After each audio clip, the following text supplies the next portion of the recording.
Breakthrough, how the brain encodes landmarks that help us navigate. I'm Steve Belair, welcome to Breakthroughs. Neuroscientists discover how a key brain region combines visual and spatial information to help us find our way. When we move through the streets of our neighborhood, we often use familiar landmarks to help us navigate. And as we think to ourselves, okay, now make a left at the coffee shop, a part of the brain called the retrosplenial cortex, RSC, lights up. While many studies have linked this brain region with landmark-based navigation, exactly how it helps us find our way is not well understood. A new study from MIT neuroscientists now reveal how neurons in the RSC use both visual and spatial information to encode specific landmarks. There is a synthesis of some of these signals, visual inputs and body motion, to represent concepts like landmarks, said Mark Harnett, Assistant Professor of Brain and Cognitive Sciences and a member of MIT's McGovern Institute for Brain Research. What we went after in this study is a neuron level and population level representation of these different aspects of spatial navigation. In a study of mice, the researchers found that this brain region created a landmark code by combining visual information about the surrounding environment with spatial feedback of the mice's own position along a track. Integrating these two sources of information allowed the mice to learn where to find a reward based on landmarks they saw.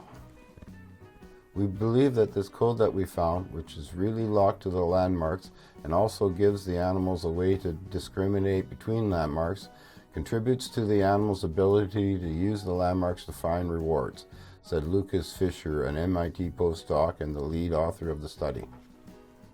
Previous studies have found that people with damage to the RSC have trouble finding their ways from one place to another, even though they can still recognize their surroundings. The RSC is also one of the first areas affected by Alzheimer's patients, who often have trouble navigating. The RSC is wedged between the primary visual cortex and the motor cortex, and it receives input from both of these areas. It also appears to be involved in combining two types of representations of space: allocentric, meaning the relationship of objects to each other, and egocentric, meaning the relationships of the objects to the viewer. The evidence suggests that RSC is really a place where you have a fusion of these different frames of reference, Harnett said. Things look different when I move around in the room, but that's because my vantage point has changed. They're not changing with respect to one another.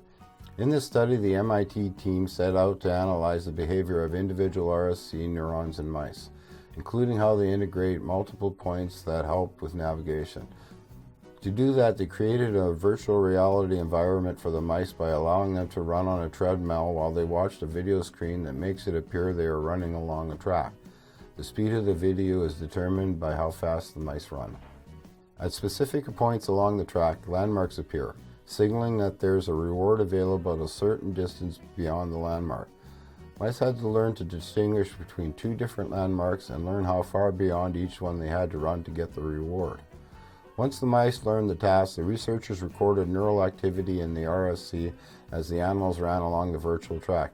They were able to record from a few hundred neurons at a time and found that most of them anchored their activity to a specific aspect of the task.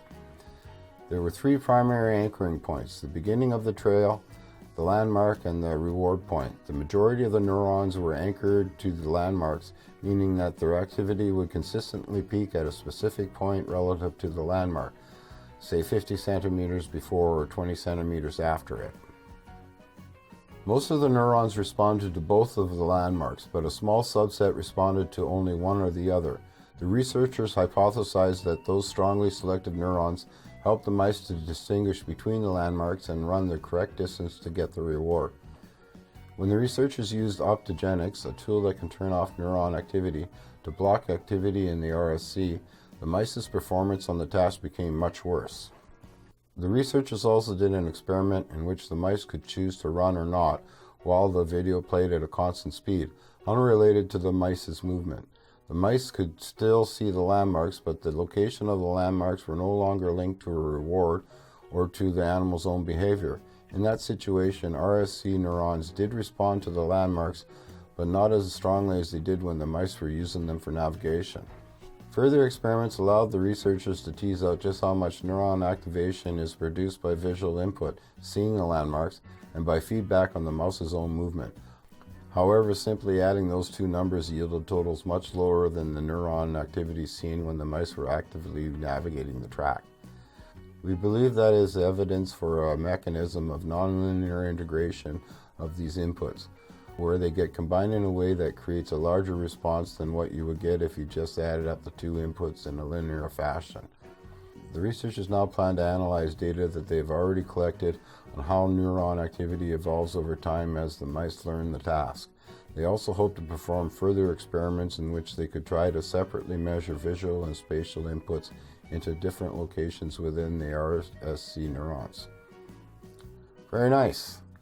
I'll leave a link in the description to the full article, and as usual, please like, share, subscribe, and take care.